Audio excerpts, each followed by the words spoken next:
কালাম হযরত নূহ এভাবে দাওয়াত দিলেন, কিন্তু জনগণ নূহের দাওয়াত রিসিভ করে না। দিনরাত 24 ঘন্টায় দাওয়াতি কাজ চালান। একটা সময় কিছুটা হতাশা এসে গেল, কিছুটা নিরাশা এসে গেল, এত দাওয়াতি কাজ করি কিন্তু জনগণ রিসিভ করে না। হযরত নূহ সেই কথাটা আল্লাহর কাছে কত আবেগের সাথে বলছেন, ক্বালা রাব্বি ইন্নী দাআউতু কওমি লাইলান ওয়া নাহারা। ও আল্লাহ, আমি আমার জাতিকে দাওয়াত দেই, দিনেও দেই, রাতেও দেই। সুবহানাল্লাহ। এখন আপনারা মাহফিলের আয়োজন করেন, আমরা দাওয়াত দেই দিনে না রাতে? আর আসতে বলুন, বছরে একবার, ঠিক নয় কি? কোন জায়গায় 2 দিন ব্যাপী মাহফিল, 3 দিন ব্যাপী মাহফিল, সর্বোচ্চ এতটুকুই। আমরা 1 ঘন্টা আলোচনা করি বা 1.5 ঘন্টা সর্বোচ্চ। এই হলো আমাদের দাওয়াতি কাজ। তাও তো হাদিয়া ছাড়া হয় না, অগ্রিম ছাড়া জমে না। কিন্তু হযরত নূহ মালিককে ডেকে বলছেন, ক্বালা রাব্বি ইন্নী দাআউতু কওমি লাইলান ওয়া নাহারা। ওয়াল্লাহ, আমি বেছে বেছে শুধু দিনে দাওয়াত দেই না, শুধু রাতে দাওয়াত দেই না, আমি আমার স্বজাতিকে দাওয়াত দেই, দিনেও দেই, রাতেও দেই। আল্লাহু আকবার। নিরলস ভাবে, বিরামহীন ভাবে, বিরতিহীন ভাবে দিনেও দাওয়াত দেই, রাতেও দাওয়াত দেই। আল্লাহু আকবার। কিন্তু ফালাম ইয়াজিদহুম দুআই ইল্লা ফিরারা। আমি তাদেরকে যতই দাওয়াত দেই, দাওয়াতের চাহিদা হলো তারা আমার দাওয়াত রিসিভ করবে, সামনে আগাবে, কিন্তু দাওয়াত যতই দেই তারা ততই পালায়। নাউজুবিল্লাহ বলবেন। দাওয়াত দেয় সামনে আসার জন্য, তারা তত। এক সময় এরকম কিছু আলেম ছিল, মসজিদের ইমাম, এলাকার মুরব্বী। যুবকদেরকে দেখলেই নামাজের কথা বলতো, দাঁড়ির কথা বলতো। এরকম কিছু মুরব্বী ছিল না? বলুন তো, ওনাদেরকে দেখলে যুবকেরা কাছে যেত না পালাতো? কথা বলে না কেন? এই হুজুরকে দেখলেই চিন্তা করে যে গেলেই এখন বলবে দাঁড়ির কথা, গেলেই বলবে নামাজের কথা। হযরত নূহের অবস্থাটাও এমন, দিনেও দাওয়াত দেয়, রাতেও দাওয়াত দেয়, বিনিময় নেয় না, হাদিয়া নাই, আপ্যায়নের কোনো ব্যবস্থা নাই, মিছিল নাই। জনগণ যে জায়গায় দাওয়াত রিসিভ করার কথা, দাওয়াত রিসিভ তো করেই না। হযরত নূহ কি সুন্দর ভাষায় বলেন, ফালাম ইয়াজিদহুম দুআই ইল্লা ফিরারা। আমার দাওয়াত তাদের মধ্যে শুধু পলায়ন করা, তাই বাড়ায়, শুধু ওরা ভাগে, শুধু পলায়, শুধু পলায়, দেখলেই শুধু পালায়। এই অবস্থা এখন আছে না নাই? আরো আসতে বলেন, আছে না নাই? আমার ভাইরা এখনো ওয়াজ মাহফিলের কথা শুনলে, তাফসীর মাহফিলের কথা শুনলে শুধু পালায়। আর আসতে বলে, বিভিন্ন গ্রুপ, কেউ তো বাধা দেয়, কেউ তো পালায়, কেউ বিরোধিতা করে, কেউ সমালোচনা করে। কথা বলেন ঠিক কিনা? সব একই গ্রুপের লোক। আসতে বলেন ভাই, আসতে বলেন। ফালাম ইয়াজিদহুম দুআই ইল্লা ফিরারা। আমার দাওয়াত ওদের মধ্যে শুধু পলায়ন করা, তাই বাড়ায়, ওরা শুধু পালায়। আমার দাওয়াত ওরা সামনে আসে না, শুধু পালায়। ওয়া ইন্নী কুল্লামা দাআউতুহুম লিতাগফিরা লাহুম জাআলু আসাবিআহুম ফি আযানিহিম ওয়াস্তাগশাউ সিয়াবাহুম ওয়া আসররু ওয়াস্তাকবারু ইস্তিকবারা। অনুবাদ শোনার আগে বলেন নাউজুবিল্লাহ। হযরত নূহ আরো বলেন, ওয়া ইন্নী কুল্লামা দাআউতুহুম লিতাগফিরা লাহুম। ও আল্লাহ, আমার স্বজাতিকে যখনই আমি ডাকি, আল্লাহর কাছে ক্ষমার পথে আসো, আল্লাহর কাছে গুনাহ ক্ষমার পথে দৌড়াও, ক্ষমার পথে আসো। যখনই তাদেরকে এমন কল্যাণকর কথা বলি, আমার কথাগুলো তাদের কানে যেন না ঢুকে, এই জন্য তাদের আচরণ হলো জাআলু আসাবিআহুম ফি আযানিহিম, তারা তাদের আঙ্গুলকে কানের ভিতরে ঢুকায় দেয় যাতে করে আমার এই কল্যাণকর কথাগুলো তাদের কানে না ঢুকে। এই জাতীয় এই চরিত্রের লোক এখন অবশ্য দেশে নাই, থাকলেও বাংলাদেশে নাই, এগুলো সব সৌদি আরব। হ্যাঁ আমার ভাইয়ারা, গান শুনলে কান খাড়া, কথা বলে না, ওয়াজ শুনলে কানে আঙ্গুল, হ্যাঁ গান শুনলে কান সজা, আজান শুনলেই মন্তব্য, ফজরের আজান যখন শুনি তখন মনে হয় বেশ্যা খরিদ্দার ডাকে। এই জাতীয় মন্তব্য করার মতো কুলাঙ্গার বাংলাদেশেও হয়েছে, কথা বলেন ঠিক নয় কি? জাআলু আসাবিআহুম ফি আযানিহিম, জাআলু আসাবিআহুম ফি আযানিহিম। আমার এই কল্যাণকর কথাগুলো, এই ভালো কথাগুলো যখন তাদেরকে আমি বলতে যাই, কথাগুলো তারা মানা তো দূরের কথা, ওরা শুনতেও চায় না। কত কষ্ট লাগে, বিনা পয়সায় বিনা হাদিয়ায় ওরা আমাকে দাওয়াত দিয়ে মেহমানও করে না, আমি নিজেই গিয়ে ওদেরকে দাওয়াত দেই। আল্লাহর পথে আসার জন্য বলি, নবীর পথে আসার জন্য বলি, জান্নাতের পথে হাঁটার জন্য বলি। আমার এই আবেগপ্রবণ কথাগুলো ওরা মানা তো দূরের কথা, শুনতেও চায় না।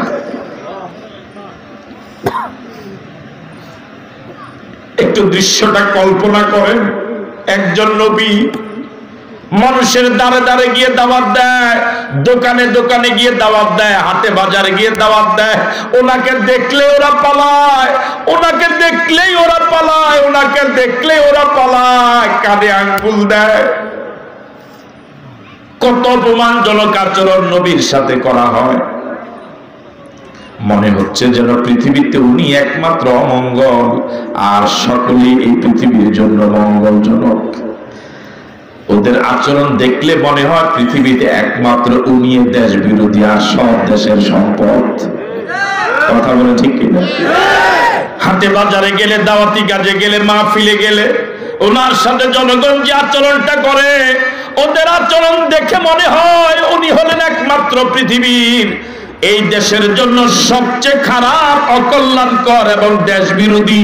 আর যারা দৌড়ায়, যারা পালায়, যারা কানাঙ্গুল দেয়, ওরা হয়ে গেল দেশের সম্পদ। এই অবস্থা এখনো পৃথিবীতে আছে না নাই? আল্লাহ রাব্বুল আলামিন বলেন,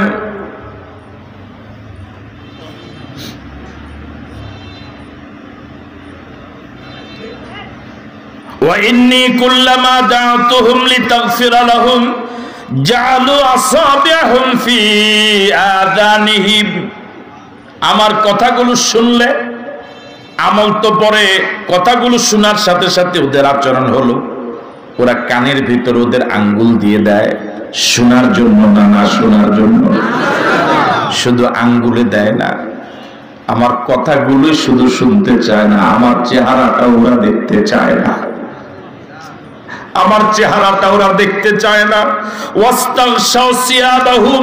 আমি যখন দাওয়াতি কাজে বের হই, হাটে বাজারে আল্লাহর বান্দাদেরকে আল্লাহর পথে ডাকি, ওরা শুধু আমার কথাই শুনতে চায় না, বরং আমার চেহারা দেখলেই ওরা ওদের কাপড় দিয়ে ওদের মুখ ঢেকে দেয়, যাতে করে আমার চেহারাটাও দেখা না যায়। আমি এত খারাপ হয়ে গেলাম, আমি এত খারাপ হয়ে গেলাম, ওদের কাছে আমি এত বিরক্তিকর, এত আপত্তিকর, এত ঘৃণিত হয়ে গেলাম। ওরা বেগানা মহিলা দেখে দিব্যি, ওরা বেগানা মহিলা দেখে প্রফুল্লিত হয়, উৎফুল্লিত হয়। আমার ভাইরা, ওরা বেগানা মহিলা দেখলে আনন্দিত হয়, পুলকিত হয়। কিন্তু আমি আল্লাহর নবী, আমার চেহারাটা ওরা দেখতে চায় না। মনে হচ্ছে যেন এই পৃথিবীতে আমার মতো খারাপ আর কেউ নাই। এই অবস্থা এখনো আলেমদের প্রতি হয় কি হয় না? হক্কানি পীর মাশায়েখদের প্রতি আচরণ এখনো আছে না নাই? ইসলামী আন্দোলনের দায়িত্বশীলদের প্রতি আচরণ এখনো আছে না নাই?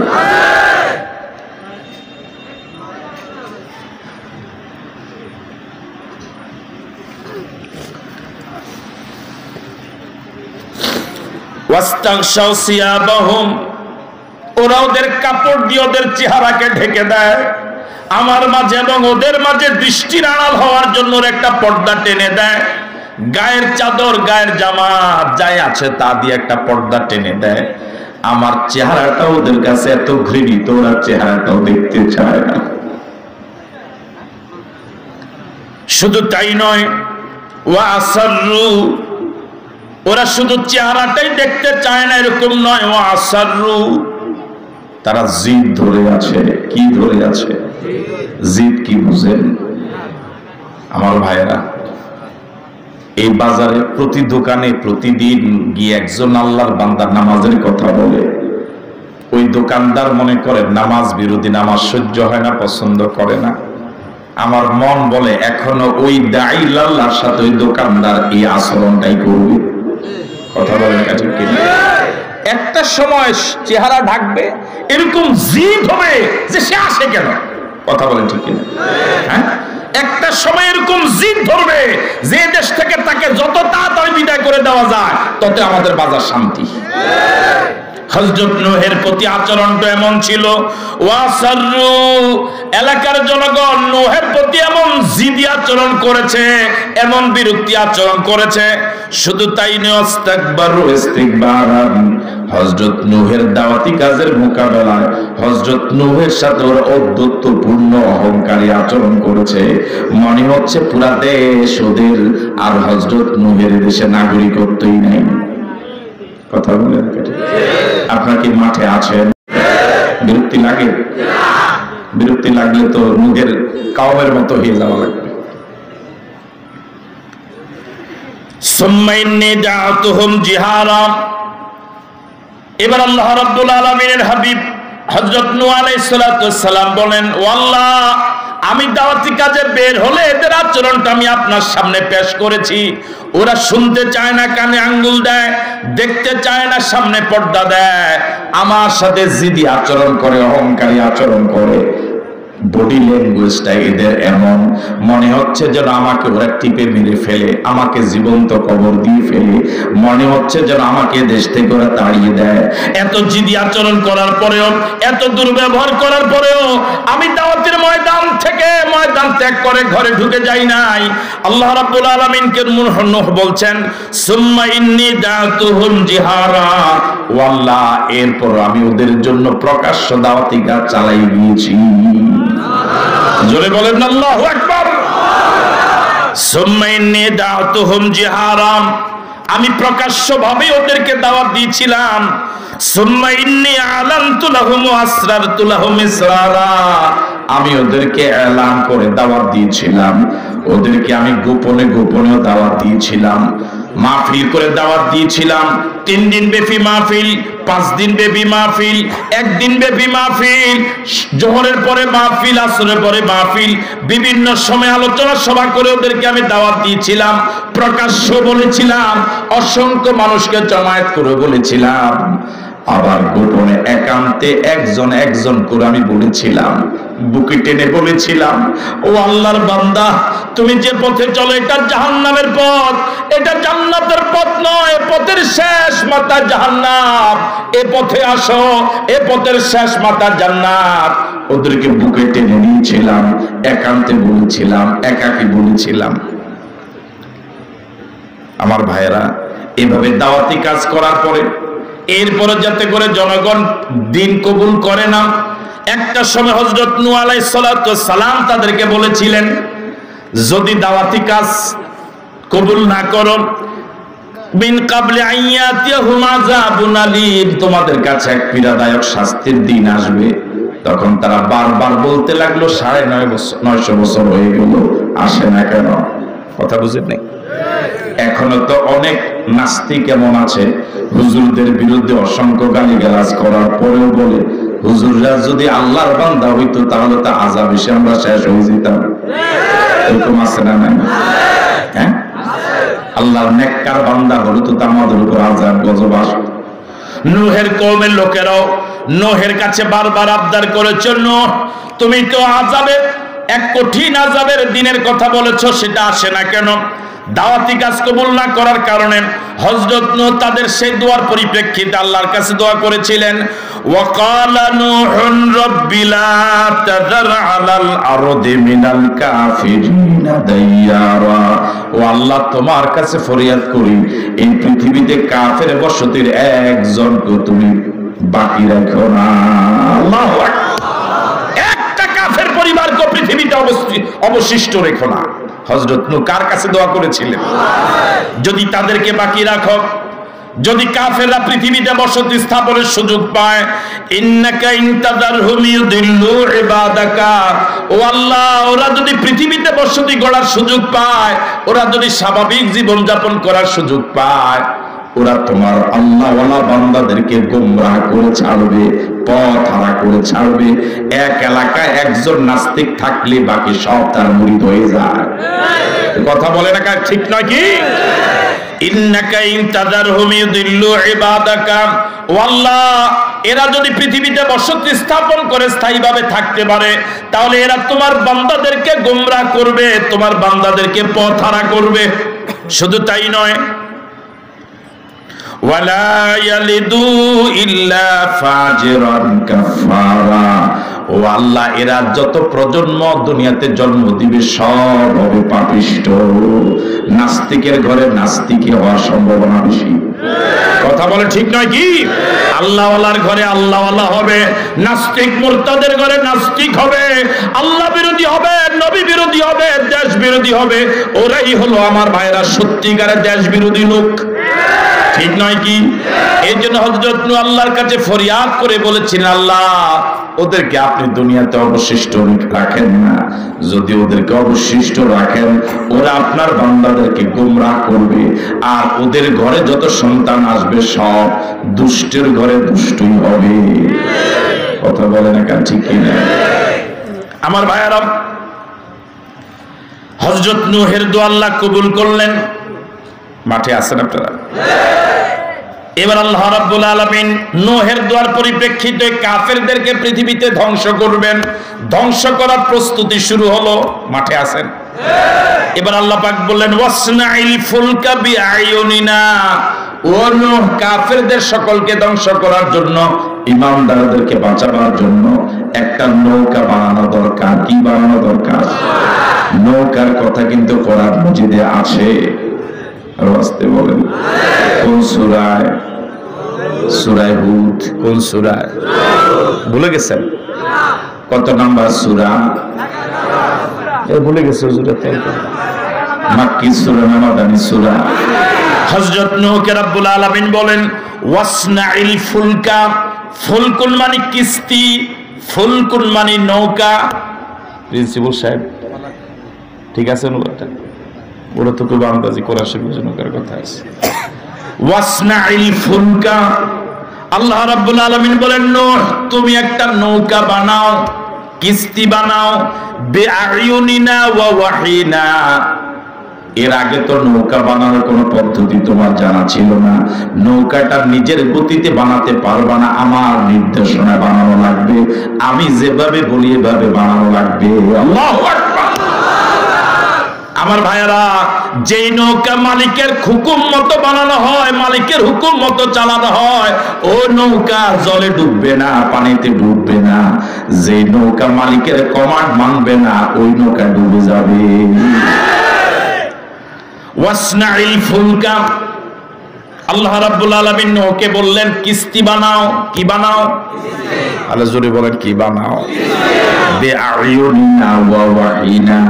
আমি আল্লাহর প্রত্যক্ষ নির্দেশনায় এবং প্রত্যক্ষ ওহীর ভিত্তিতে নির্দেশনা পেয়ে জিবরাইলকে পাঠিয়ে রব্বুল আলামিন যে নির্দেশনা দিয়েছেন, ওই নির্দেশনায় নৌকা বানাতে হবে। হযরত নূহকে রব্বুল আলামিন এবার বলে দিলেন, ওয়ালা তুখাতিবিনি ফিল্লাযিনা যালামু। ও নূহ, তুমি দোয়া করেছিলে, ওদের বিরুদ্ধে বদদোয়া করেছিল, ওরা যাতে করে ধ্বংস হয়ে যায়। যখন আযাব গজব শুরু হবে, হয়তোবা তাদের প্রতি তোমার একটু মায়া জাগতেও পারে। কথা বলে ঠিক কিনা? এরকম কি আমাদের বেলায় হয় না? হয়।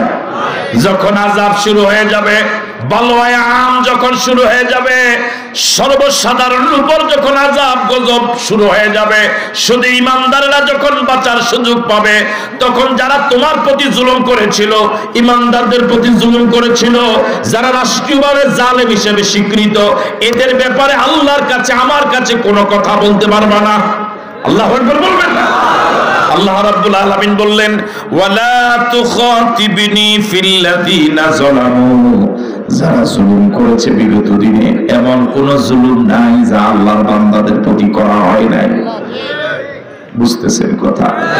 এমন কোন জুলুম নাই, এমন কোন জুলুম নাই, এমন কোন জুলুম নাই যা আল্লাহর বান্দাদের প্রতি করা হয় নাই। ওয়ালা তুখাতিবনি ফিল্লাযিনা যালামু, যারা জালেম, যারা জালেম, যারা জালেম, ওদের ব্যাপারে মায়ার কারণে আল্লাহর কাছে কোনো প্রস্তাব দিতে পারবে না, ওদের ব্যাপারে কোনো কথা বলা যাবে না, ওদেরকে বাঁচাবার জন্য কোনো সুপারিশ আল্লাহর কাছে করা যাবে না। ইন্নাহুম মুগরাকুন, আমি আল্লাহ সিদ্ধান্ত জানাই দিলাম তারা ডুবে মরবে। ইন্নাহুম মুগরাকুন, ইন্নাহুম মুগরাকুন, ইন্নাহুম মুগরাকুন। ও নো, যখন আযাব শুরু হয়ে যাবে, ওদের ব্যাপারে সুপারিশ করা যাবে না। আমি আল্লাহর কাছে মায়ার কারণে ওদের ব্যাপারে কোনো কথা বলতে পারবা না। আমি অগ্রিম রায় দিয়া দিলাম, একজনও বাঁচবে না, সব ডুবে মরবে। সে আল্লাহ এখন আছে না নাই? আগের মতোই কি ক্ষমতাবান আছে? একটু দুর্বল হয়ে গেছে। সে আল্লাহ কি আগের মতোই আছে? ইন্নাহুম মুগরাকুন ওয়া ইয়াসনাউল ফুলকা। আল্লাহ রাব্বুল আলামিন নূহকে যে বললেন কিস্তি বানাও, নূহ কি এই আদেশ পালন করবে? কথা বলেন, সলনা করবে? সলনা, এটাই তো তার জন্য ইবাদত। আল্লাহ যা বলেছেন এটাই হলো গোলামি, করাই লাগে। ওয়া ইয়াসনাউল ফুলকা, হযরত নূহ কিস্তি বানানো শুরু করে দিলেন। আল্লাহু আকবার বলবেন। তাফসিরে দুই ধরনের বয়ান। এক ধরনের বয়ান হলো কিস্তিটা ছিল 30 ফুট লম্বা, 50 ফুট পাশ, 30 ফুট উচ্চতা, ছোট নম্বর। এই কিস্তির আগে পৃথিবীতে কোন কিস্তির কল্পনা মানুষ করে নাই, আবিষ্কার তো দূরের কথা। আল্লাহু আকবার। 300 ফুট লম্বা, 30 ফুট উচ্চতা, 50 ফুট পাশ। কিস্তিটা ছিল 3 স্তর বিশিষ্ট, 3 তলা বিশিষ্ট। আল্লাহু আকবার। এই কিস্তিকে 2-1 দিনে বানানো হয়ে গিয়েছে না, অনেক দিন লেগেছে। ওয়া ইয়াসনাউল ফুলকা, হযরত নূহ কিস্তিকে বানানো শুরু করে দিলেন। যে সময় কিস্তি তিনি বানাচ্ছেন, কিস্তির ব্যাপারে, স্টিমার লঞ্চ, নৌকার ব্যাপারে আপনাদের অভিজ্ঞতা থাকার কথা। এগুলো পানির উপরে বানানো হয় না, এগুলো বানানো হয় ডাঙ্গায়। কথা বলে না কেন? কিন্তু চালানো হয় পানিতে।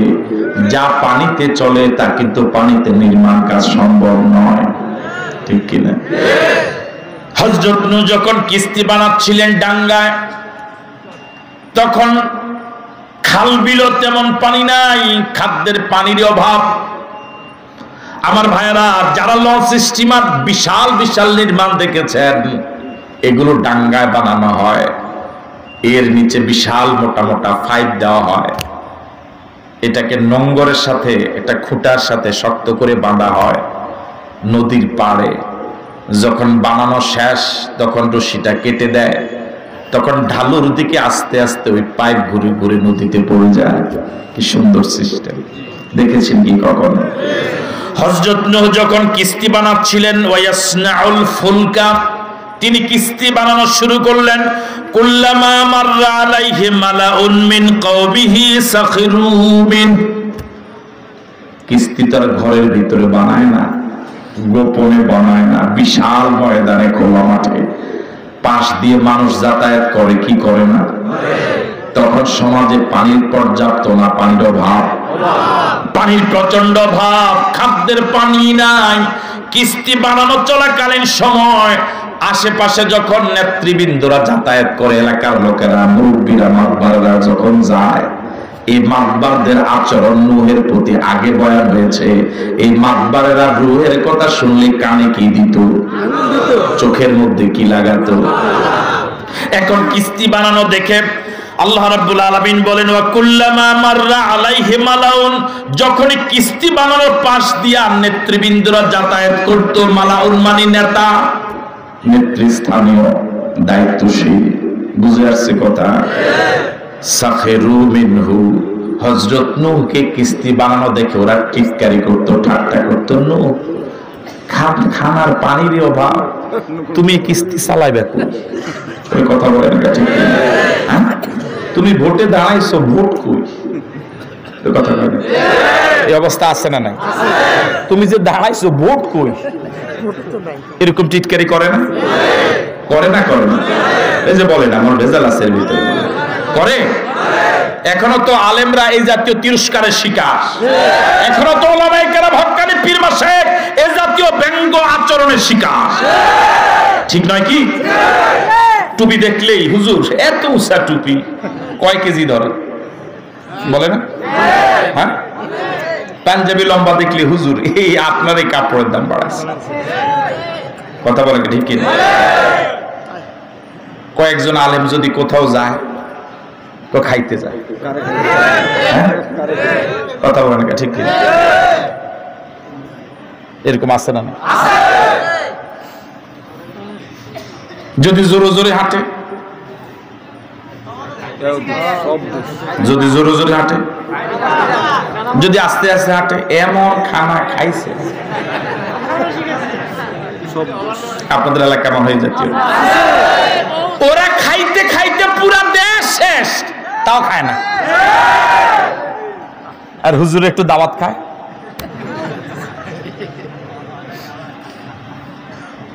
ওলামায়ে কেরাম এই জাতীয় ব্যঙ্গ আচরণের শিকার ছিলেন আগেও, এখনো এই অবস্থা চলতে থাকবে ইলা ইয়াউমিল কিয়ামা।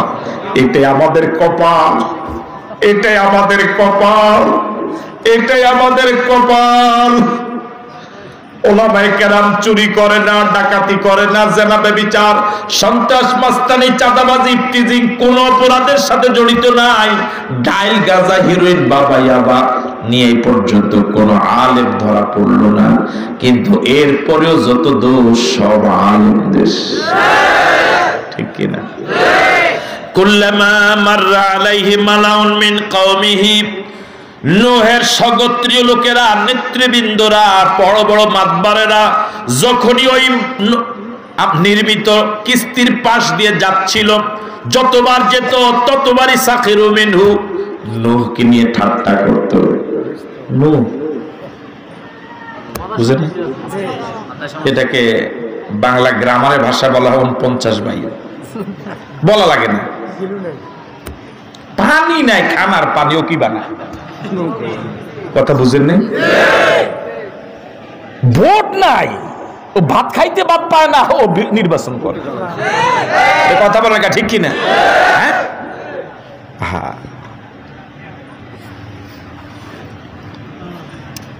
কালা নূহ মাঝে মাঝে তাদের তিরস্কারের জবাব দিতেন। আল্লাহ যেমন এখন আলেমরা মাঝে মাঝে হয়তো বলে, আমরা জামার কাপড়ের দাম বাড়াইছি, তেলের দাম বাড়াইছে কে, পেঁয়াজের দাম বাড়াইছে কে, আমরা তো পরের বাড়িতেই বেশি খাই, কথা বলে না? কাছে হযরত নূহ জবাব দিলেন, সাহস আছে। কালা ইন তাসখারু মিন্না ফাইন্না নাসখারু মিনকুম কামা তাসখারুন। আল্লাহু আকবার। ইন্না কালা ইন তাসখারু মিন্না, ওয়ালাকার নেতারা, বড় বড় নেতারা, বিগত দিনে কতবার তোমাদেরকে বলেছিলাম, আল্লাহর পথে ডেকেছিলাম, নিজের খেয়ে নিজের পড়ে তোমাদেরকে আল্লাহর পথে ডেকেছিলাম, কানে আঙ্গুল দিয়েছিলে, আমার চেহারা দেখতে চাও নাই, কত লজ্জা দিয়েছো বাজারে আমাকে, জনগণের সামনে কত হেয় করেছো, কত ব্যঙ্গচিত্র আমার অঙ্কন করেছো, কত তিরস্কার করেছো, এখনো তিরস্কার করছো। নৌকা কেন বানাই, কেন কিস্তি বানাই, পানি কই, চালাবো কোথায়? তবে শুনে রাখো, ইন তাসখারু মিন্না, এখন যেভাবে তোমরা আমাকে দেখে কিস্তি বানানো দেখে পানির অভাব মনে করে তিরস্কার করছো, ব্যঙ্গ করছো, ঠাট্টা করছো, ফাইন্না নাসখারু মিনকুম, এমন একটা সময় আসবে আমিও তোমাদের ঠাট্টার জবাব দিতে পারবো। এই দিন দিন নয়, শুধু দিন না, রাইতো আছে। হাতি ঘোড়া গেল তল, ছাগলে কত জল। ক্বালা ইন তাসখারু মিন্না, ইন তাসখারু মিন্না ওয়ালাকার তারা, ও বড় বড় মাতবারেরা, আজ উলামায়ে কেরাম দেখে ঠাট্টা করো, হক্কানি পীর মাশায়েখ দেখে আজ মস্করা করো, ব্যঙ্গ করো, তত্ত্ব সন্ত্রাস চালাও, আজ এত কথা বলো। আমার ভাইয়েরা কেউ কেউ তো এখন কাঠ মূল্য আমাদেরকে বলে। আমার ভাইয়েরা, ফাইন্না নাসখারু মিনকুম কামা তাসখারুন, আজ আমাকে যেভাবে ঠাট্টা করছো আমিও একদিন তোমাদেরকে ঠাট্টার জবাব দিতে পারবো ইনশাআল্লাহ। বলে ইনশাআল্লাহ। তখন বলবো কিরে কেমন লাগে, কথা বুঝুন না, কিরে কেমন লাগে, কি মজা তো। ফাসাউফা তা'লামুন, তখন মজা বুঝবা। আল্লাহু আকবার বলবেন। ফাসাউফা তা'লামুন, ফাসাউফা তা'লামুন, যখন আমি জবাব দেওয়া শুরু করব, যখন আমি নূহকে আল্লাহ রাব্বুল আলামিন তোমাদের ঠাট্টার জবাব দেওয়ার আসনে নিয়ে যাবেন, যখন জবাব দিতে পারবো, ফাসাউফা তা'লামুন, সেটা খুব বেশি দিন নয়, অল্প দিনের ভিতরে টের পাবা কত ধানে কত চাল। ফাসাউফা তা'লামুন, অচিরেই টের পাবা, অচিরেই টের পাওয়া। করোনার আগে পৃথিবীর মানুষের এত টের পায় নাই, এখন টের পাইছে কি পায় নাই? আমরা যে মসজিদে নামাজ পড়ি, 24 বছর যে জায়গায় চাকরি করি, এরকম অনেক আল্লাহর বান্দাকে এখন দেখি যাদেরকে বিগত 24 বছরে জুমাতেও দেখতাম না, এখন ফজরেও পাওয়া যায়। আমাদের দেশে বলে সোজা হবি তো হবি, মরার পরে হইবি। কিছু মানুষ মরার আগে সোজা হয়েছে, তবে এমন কিছু মানুষ আছে করোনায় সোজা হয়নি। কথা বলে না ঠিক কিনা? এই করোনায় আমার মনে হয় আজরাইল আসলেও জিজ্ঞেস করবে তুমি কি আমার দলীয় লোক। কথা বলে না ঠিক কিনা? মনে হয় আজরাইল আসলেও বলবে তুমি আমার দলীয় না, তো তুমি যাও।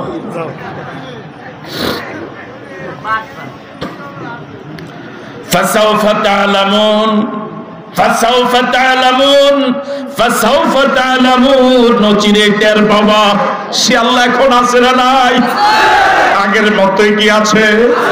আমরা আল্লাহর কাছে ফরিয়াদ করি, আল্লাহ ও আমাদের আল্লাহ, ও আমাদের আল্লাহ। ফাসাউফা তা'লামুন, আল্লাহ من يأتيه عذاب يخزيه ويحل عليه عذاب مقيم حتى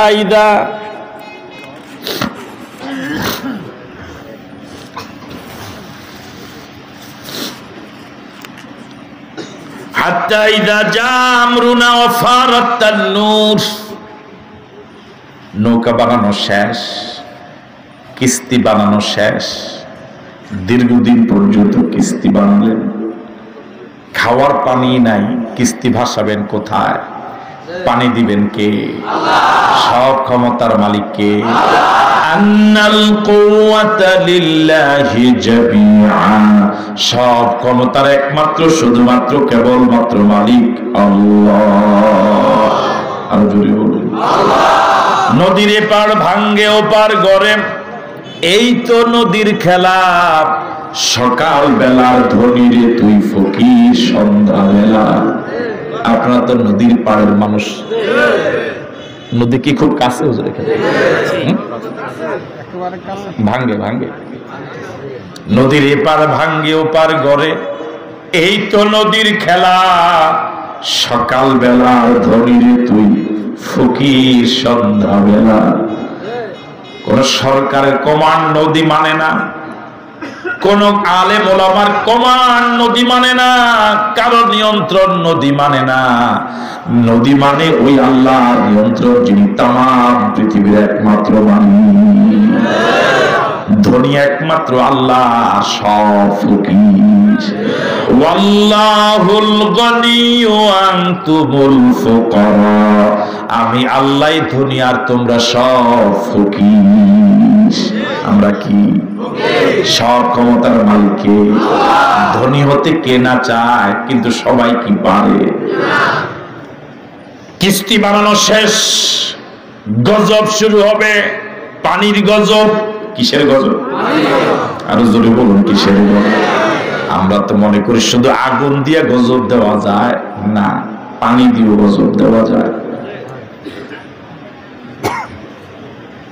ওয়াফারাত তান্নুর, তান্নুর শব্দের অনেক ব্যাখ্যা মুফাসসিরিন কেরাম লিখেছেন। এর মাঝে একটা ব্যাখ্যা হলো সুলা। সুলা বুঝেন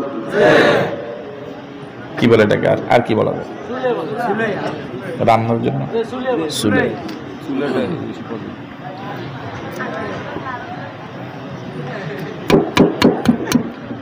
আমার ভাইরা, সুলার ছিদ্রগুলো একটু গভীর না? একটু গভীর না? এই সুলার ছিদ্রগুলোকে, মুখগুলোকে বলা হয় তান্নুর। ওই এলাকার যতগুলো সুলার মুখ ছিল, সব মুখ থেকে ঝর্ণার আকারে পানি বের হওয়া শুরু হলো। আল্লাহু আকবার। মুফাসসিরিন কেরাম বলেছেন, শুধু চুলার গর্ত নয়, মাটিতে যত ধরনের গর্ত ছিল, ছোট হোক বড় হোক, চিকন হোক মোটা হোক, গভীর হোক অগভীর হোক, সব ছিদ্র পথ থেকে একযোগে একসাথে পানি বের হওয়া শুরু হয়েছে। ক্ষমতা কার? জোরে বলুন আল্লাহ। আবার বলুন আল্লাহ। আরেকবার বলুন আল্লাহ। قل نحمل فيها من كل زوجين اثنين وأهلك إلا من سبق عليه القول ومن آمن। আমার ভাইরা, জমিন থেকে পানি বের হওয়া শুরু হলো, আকাশ থেকে মুষলধারে বৃষ্টি শুরু হলো, নিচেও পানি উপরেও পানি। আল্লাহু আকবার। ঘর দরজা সব ডুবে গেল, পাহাড়গুলো গাছগাছালিগুলো সব ডুবে গেল, পুরা দেশ শুধু পানি, শুধু পানি, শুধু পানি। পুরা দেশ পানির নিচে ডুবে গেল, তলায়া গেল। আল্লাহু আকবার বলবে। সব ক্ষমতার মালিককে, কিন্তু মানুষ বুঝে না, আমরা বুঝি না। আল্লাহ রাব্বুল আলামিন বলেন, কুল নাহমিল ফিহা মিন কুল্লি যাওজাইনি ইসনাইন। আল্লাহ রাব্বুল আলামিন নূহকে বললেন, আদেশ করলেন, নূহ সব প্রাণী থেকে জোড়ায় জোড়ায় ওই কিস্তিতে উঠাও। নূহ আলাইহিস সালাতু ওয়াস সালাম তাফসীরে লিখেছে এভাবে, নিচতলা রেখেছিলেন পশু, উপর তলা রেখেছিলেন পাখি, মাঝখানে ছিল মানুষ। আল্লাহু আকবার। ওয়া হালাকা ইল্লা মান সাবাকা আলাইহিল কাউল। আমার ভাইয়েরা, ধ্বংস হয়ে গেল যাদের ব্যাপারে আগে কথা সিদ্ধান্ত চূড়ান্ত হয়ে গিয়েছিল।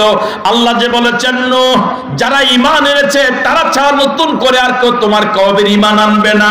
যাদের ব্যাপারে এই কথা সিদ্ধান্ত হয়ে গিয়েছিল তারা সব ধ্বংস হয়ে গিয়েছিল। ওই পানি জোড়া থেকে জোড়ায় জোড়ায় তুমি কিস্তিতে উঠাও। ওমান আমানা, আর তোমার প্রতি যারা ঈমান এনেছে, তোমার দাওয়াত যারা কবুল করেছে, রিসিভ করেছে, ওই আল্লাহর বান্দা বান্দীদেরকেও তুমি কিস্তিতে উঠাও। আমার ভাইরা, তাহলে যারা বেঈমান তারা কিস্তিতে উঠার খোদাই বিধানে হারাম। কথা বল ঠিক কিনা? কিস্তিতে উঠার নৈতিক যোগ্যতা রাখে যাদের কি আছে? জোরে বলুন। আমার ভাইয়েরা, যাদের ঈমান আছে শুধু তারাই কিস্তিতে উঠতে পারবে। যাদের ঈমান নাই তারা কিস্তিতে ওঠার কোনো যোগ্যতা রাখে না। কথা বলে ঠিক নয় কি? বেঈমানরা কিস্তিতে উঠতেই পারবে না। যদি উঠে কিস্তি ভাসবে না, কিস্তি উঠবে যাবে।